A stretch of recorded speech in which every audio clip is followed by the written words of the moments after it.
Indiana's bench outscored 32-2 in this game, but this was all about Paul George. This was all about an all-star and a guy who was mentioned in MVP talk early in the season, going for 39, 28 of those in the second half as he played every second. And I'll tell you something else, Ernie, because Paul George has been getting a break because Roy Hibbert has been playing so bad.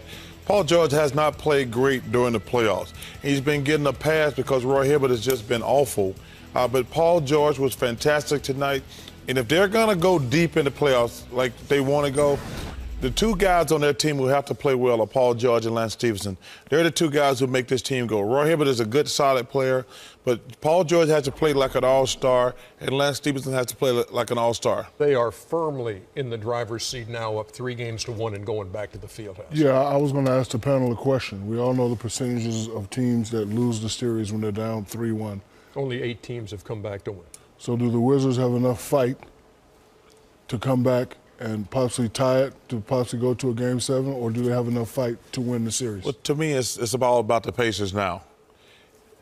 This going to show me, you know, we start talking about, and I'm watching all these other shows, they're like, are the Pacers back? The next game is going to show me, are the Pacers back? Because if you're going home in this situation, you got to put your foot on Washington's neck. And if they do not close out Washington next game, they will have no chance next round. This is a game like you got to win that next game to me if you're Indiana. And if they don't win, even if they win the series, that'll show me they don't have that killer instinct. You got to finish off Washington. Yeah, I think that it really will show more, not the fight in Washington, but the fight in Indiana. I just said that. I said I agree if you listen. I didn't hear you say you agree first. Say you agree, then let's listen to you. No.